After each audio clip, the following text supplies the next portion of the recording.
केंद्र की मोदी सरकार एसटी एससी आरक्षण यानी क्रीमी लेयर को लागू करने के लिए सहमत नहीं है, तो दूसरी तरफ कांग्रेस भी इस पर कहीं न कहीं विचार विमर्श कर रही है। अखिलेश यादव भी इस पर सहमत नहीं नजर आ रहे हैं, तो मायावती पूरी तरीके से इस पर असहमत दिख रही हैं।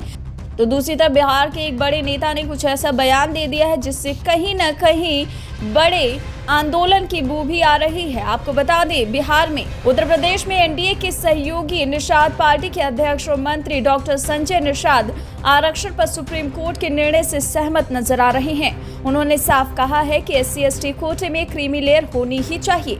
आपको जैसा कि ज्ञात ही है कि एससी और एसटी के आरक्षण में क्रीमी लेयर लागू करने के सुप्रीम कोर्ट के निर्णय पर सियासी हलचल काफी तेज है। खुद भाजपा भी क्रीमी लेयर बनाने को लेकर राय नहीं बना पा रही, जबकि केंद्र की मोदी सरकार ने आश्वासन दे दिया है कि ये निर्णय हम लागू नहीं होने देंगे। सुप्रीम कोर्ट के फैसले के खिलाफ हम जाकर रहेंगे और इसके लिए कहा जा रहा था कि चिराग पासवान भी खुद जाकर सुप्रीम कोर्ट में एक याचिका दायर करने वाले हैं। वहीं मीडिया से बातचीत में निषाद पार्टी के अध्यक्ष ने ये कह दिया कि हमारी पार्टी हमेशा से निर्बल के साथ रही है। पार्टी का तो नाम ही निर्बल इंडियन शोषित हमारा आमदल निषाद पार्टी है। प्रदेश में 10 सीटों पर होने वाले चुनाव पर भी उन्होंने अपनी बात रखी।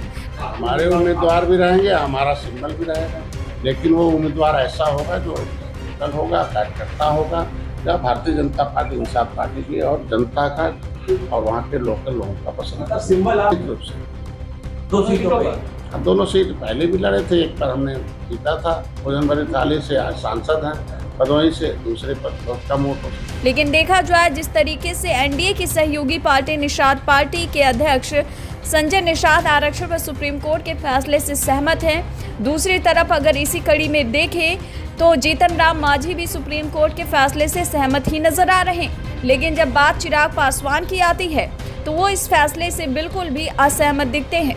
अब देखा जाए किधर किसका पलड़ा भारी है, ये तो केंद्र की मोदी सरकार ही तय करेगी। लेकिन कहा जा रहा है कि स्वतंत्रता दिवस के बाद आज कोई बड़ा निर्णय आने वाला है। केंद्र की मोदी सरकार कुछ ऐसा ऐलान कर देगी जो कहीं न कहीं सुप्रीम कोर्ट के फैसले के खिलाफ ही होगा। और ये भी कहा जा रहा है कि दलित समाज से मुलाकात के बाद केंद्र की मोदी सरकार लगातार बैठकें कर रही थी और इस पर विचार विमर्श भी कर रही थी कि कैसे सुप्रीम कोर्ट के फैसले को पलटा जाए। दूसरी तरफ राहुल गांधी भी लगातार लोगों से बैठकें कर रहे हैं और अंदरूनी बैठकें कर इस पर विचार विमर्श भी कर रहे हैं।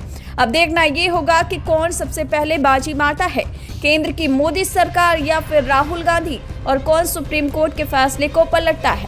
फिलहाल इस पर आपकी राय क्या है? आप किस पर भरोसा कर पा रहे, केंद्र की मोदी सरकार या राहुल गांधी पर? हमें कमेंट बॉक्स में टाइप कीजिएगा।